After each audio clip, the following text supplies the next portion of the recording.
ታሪኩ የሚጀምረው ታትሱ ከተባለ አደገኛ ጋንግስተር ነው። ሰውነቱን የሞላው ንቅሳት በፊት ያሳለፈውን አስከፊ ህይወት ይተርካል። ታትሱ በብዙ ማፊያዎችና በያኩሳ ጋንግስተሮች እጅግ የሚፈራና የሚከበር ሰው ነው። ለዚህም የበቃው በአንድ ቀን በተፈጠረ ክስተት ነው።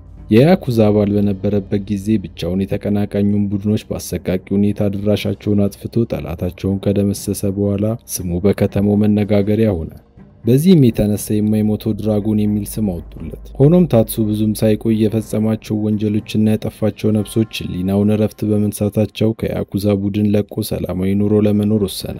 ሚስት አግብተው አንድ ሴት ልጅ ወለዱ። በጊዜ ሂደት ታትሱ ሙሉ ለሙሉ ማንነቱን እየረሳ መጥቷል። ቀኑን የሚያሳልፈው ቤቱን ሲያጸዳና ለቤተሰቡ ምግብ ሲሰራ ነው። ባለቤቷ ሚኩ ትባላለች። በስራዋ ትጉ በመሆኗ ሙሉ ቤተሰቡን ያለምንም ችግር ማስተዳደር ትችላለች።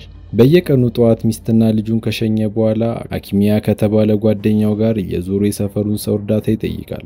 ችግሩ ታትሱ ልመና አይችልበትም። በጸባይ ለመጠየቅ የቻለውን እየሞከረ ቢሆንም ፊቱና ሁኔታው ግን የሰፈሩን ሰው አሸብሯል። በራቸውን ሲያንኳኳ በፍርሃት ተሞልተው ያላቸውን በሙሉ ይሰጡታል። ታትሱ ገንዘቡን የሚሰበስበው ለራሱ ሊመስላችሁ ይችላል።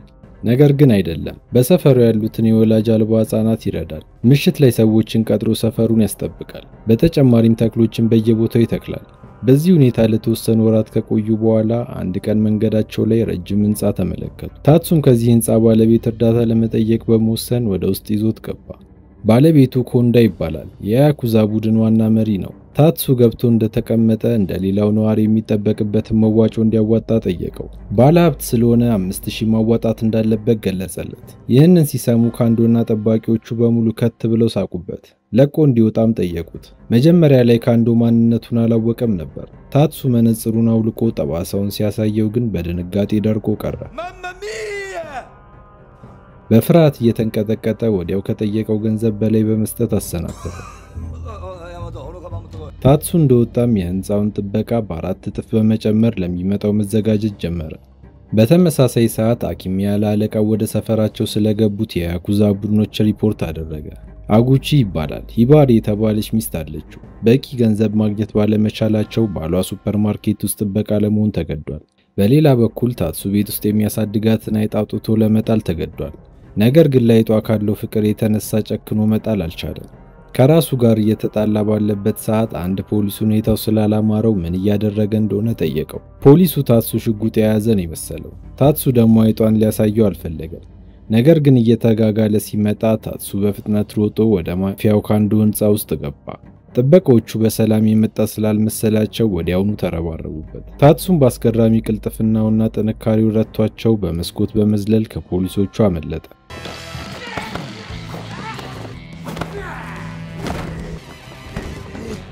ከሁለቱ ፖሊሶች ቢያመልጥም ድፍን የከተማው የፖሊስ ኃይል በየአቅጣጫው ሲከበው ግን እጁን ለመስጠት ተገደደ።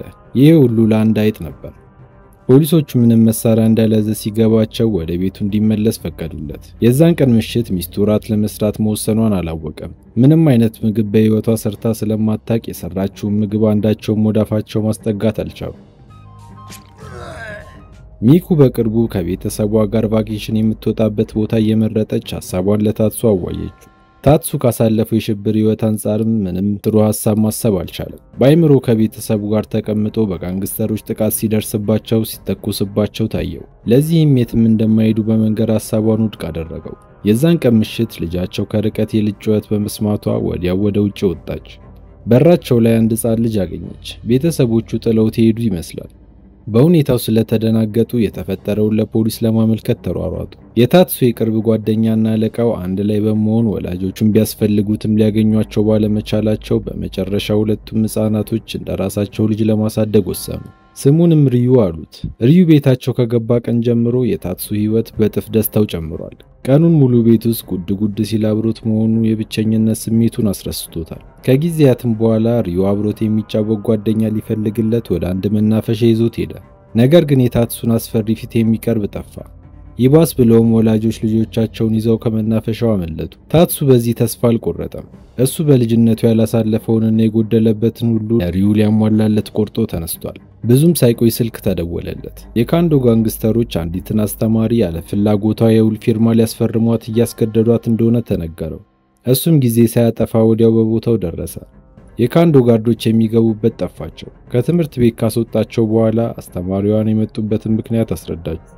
ካንዶ ትምህርት ቤቱን ገዝቶ ወደ ሱፐርማርኬት ሊቀይረው ነበር ሐሳቡ።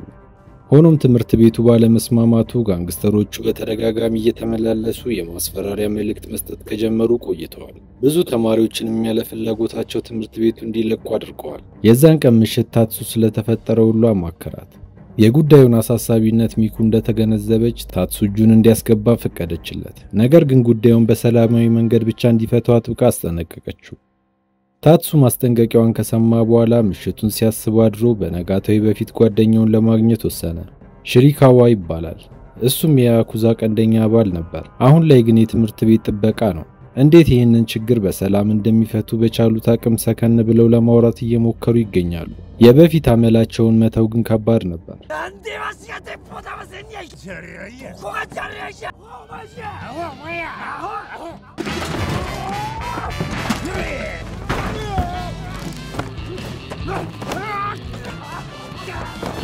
በዚህ ሰዓት የሽሪካዋ እህት ኮሃሩ ደርሳ አስቆመቻቸው። ወንድሟን ከገጸጸች በኋላ ፊቷን ወደ ታትሱ አዞረች።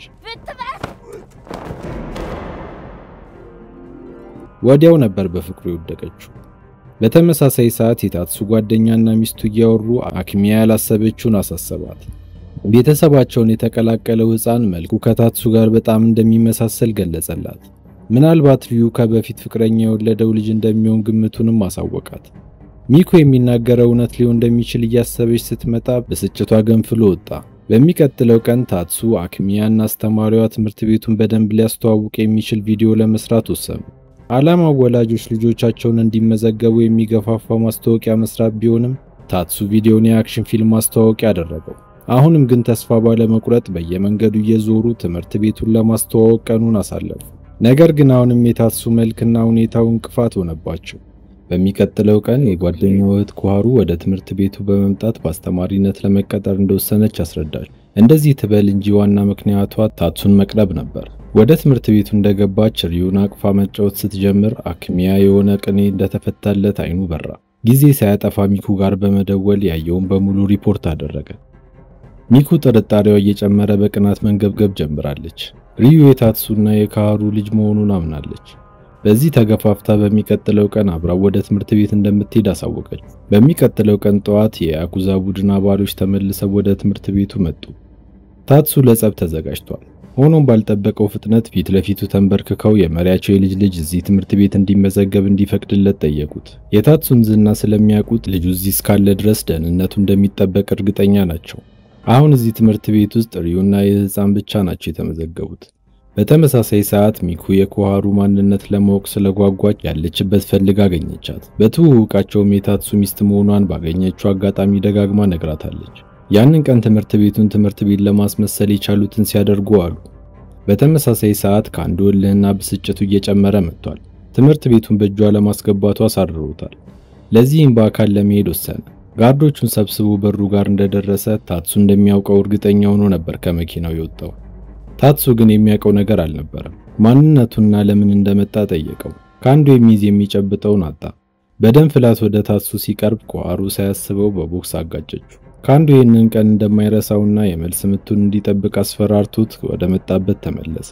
የሚቀጥሉትን ሳምንታት ቀስ በቀስ ተማሪዎች መመዝገብ በመጀመራቸው ትምህርት ቤቱ ተመልሶ በእግሩ መቆም የጀመረ ይመስላል። ታትሱ እዚህ ያሳለፋቸው ጊዜያት በሙሉ ያጣቸውን ቤተሰቦች መልሶ እንዳገኛቸው እንዲሰሙ አድርጎታል። ሚኮ የታትሱን ፈገግታ እያየች ወደ ቤታቸው ያስገቡትን ሕፃን ህይወታቸውን ምን ያህል እንደቀየረው ተገነዘበች። ነገር ግን ቅናቱ አሁንም እንዳለ ነው። በነጋታው ጠዋት ኮሃሩን ፊት ለፊት ልታናግራት በመወሰን ለብቻዋ አገኘቻት። ሪዩ የሷ ልጅ እንደሆነ እንደምታስብ ነገረቻት።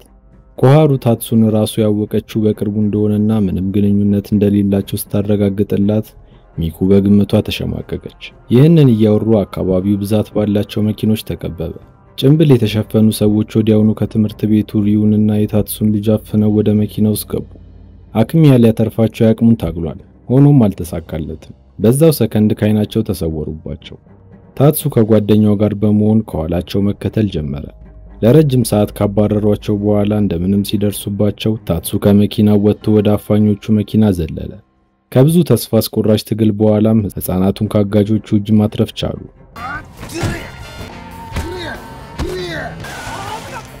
እንደተመለሱ ማክሚያ ወደሚታከምበት ሆስፒታል አመሩ። ጭንቅላቱ ላይ ከፍተኛ ግጭት በመድረሱ ከሰመመኑ አልነቃም። ታትሱ የረሳው ጥላቻው ወደ ልቡ እየተመለሰ ይመስላል። ንዴቱ እየጨመረ መጣ። ይህ የካንዶ ስራ ሊሆን እንደሚችል እርግጠኛ እየሆነ ነው።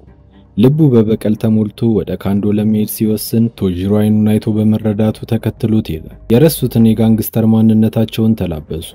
ካንዶ ወደሚገኝበት ቦታ ሲደርሱም እሱም በጋርዶች ተከቦ እየጠበቃቸው ነበር። ቶጂሮ በባህላቸው መሰረት የእጅ ለእጅ ፍልሚያ እንዲያደርጉ ጥያቄ አቅርቦ ቦታና ቀን ቀጥረው ተለያዩ። በተመሳሳይ ሰዓት አክሚያ ራሱን ከሳተበት ነክቶ ጤናው ተመለሰ። ከሆስፒታሉ እንደወጣ መጀመሪያ ወደ ታትሱ በመሄድ ለሚመጣው ውጊያ አብሮት ለመፋለም እንደወሰነ ገለጸለት። የዛን ቀን የሚያስፈልጋቸው መሳሪያዎች በሙሉ ሲያዘጋጁና ሲመርጡ አሳለፉ። የአካባቢው ሰው በሙሉ ስለ ፍልሚያው አውቋል። ሁሉም ምን ያህል አደገኛ ፍልሚያ ሊሆን እንደሚችል በየግሉ እየገመተ ነው። ካንዶ የታትሱ ቡድን ምን ያህል እየተዘጋጁ እንደሆነ ሲሰማ ተጨነቀ። ብዙም ሳይቆይ ግን ሌላ የያኩዛ ቡድን መሪ ከጠባቂዎቹ ጋር መጣ። የታትሱ የበፊት ጠላት ስለነበር ጸቡን ከሱ ጋር ሆኖ ለመፋለም እንደተዘጋጀ ገለጸለት። ካንዶ አሁን ተጨማሪ ኃይል በማግኘቱ በቀላሉ ታትሱ እንደሚያሸንፍ አልተጠራጠረም። የጸቡ ቀን ሲደርስ ታትሱ ሚስቱን ተሰናብቶ ወደ ቦታው አመራ። የካንዶ ቡድን ቦታው ላይ ደርሷል። በዚህ ሰዓት ሳያስቡት ከባድ ፍንዳታ ሲፈጠር ሁሉም ተደናገጡ። የጥይት ድምጽ ነበር የመሰላቸው። ሆኖም በእነታትሱ የተተኮሰ ርችት መሆኑን ወዲያውኑ ተረዱ። የጠበቁት ለውጊያ የተዘጋጁ ተፋላሚዎችም ቢሆንም ፊት ለፊታቸው ያዩት ግን ታትሱና የሰፈሩ ነዋሪ የደመቀ ፌስቲቫል ሲያከብሩ ነበር። ካንዶ ግራ በተጋባበት ሰዓት ቀደም ሲል ሊተባበረው ጋርዶቹን ይዞ የመጣው ጋንግስተር ወዲያውኑ ዞሮ ሰላይ መሆኑንና ህገወጥ እንቅስቃሴውን በሙሉ ማስረጃ እንደያዘ አረዳው። ፖሊሶችም ካንዶን በቁጥጥር ስር ለማዋል ተዘጋጅተው እየጠበቁት ነበር። ካንዶ ያልጠበቀውን ክህደት መቋቋም አልቻለም። ከቁጥጥር ውጪ በመውጣት ቡድኑ ሁሉንም እንዲያጠቋቸው አዘዘ። የታትሱ ቡድን ቁጥራቸው ትንሽ ቢሆንም እያንዳንዱን ጋንግስተር እያፈራረቁ አሳራቸውን አበሏቸው። ታትሱና ካንዶም ፊት ለፊት ተገናኙ። ለታትሱ ይሄ ጸብ ቀላል ነበር። ሁሉንም ረተው ከግንድ ጋር በማሰር አሸናፊነታቸውን እያበሰሩ ባለበት ሰዓት ካንዶ አንድ እውነት ተናገረ። ልጆቹን ያፈነበት እሱ እንዳልሆነ ገለጸለት። አካባቢው የነበሩትን ፖሊሶች እውነቱን መሆኑን አረጋገጡ። ልጆቹን ያፈኑት ግለሰቦች መጀመሪያም ሪዩን ታትሱ በር ላይ ጥለውት የሄዱት ግለሰቦች ናቸው። ዓላማቸው ሪዩን ከወላጆቹ አፍነው ገንዘብ ለመቀበል ቢሆንም በጊዜው አካባቢው በፖሊስ በመጨናነቁ ሪዩን ታትሱ በር ላይ ጥለው ለመሰወር ተገደዱ። አፋኞቹ በፖሊስ ተይዘው ከተመረመሩ በኋላ ሪዩ ትክክለኛ ወላጆቹ ታወቁ። ታትሱና ሚኩም ሳይወዱ በግድ ልጁን መመለስ ነበረባቸው። ሁለቱም እየተፈራረቁ ቤታቸው ውስጥ ላመጣው ደስታና ፍቅር ካመሰገኑት በኋላ ቅር እንዳላቸው ለወላጆቹ መለሱት። እስከ መጨረሻው ስለተከታተላችሁኝ አመሰግናለሁ። ምንም አይነት ሐሳብና አስተያየት ካሉት ኮሜንት ላይ ለማስቀመጥ ወደ ኋላ ይበሉ። ቪዲዮውን ላይክ እና ሰብስክራይብ በማድረግ ያበረታቱን። አመሰግናለሁ።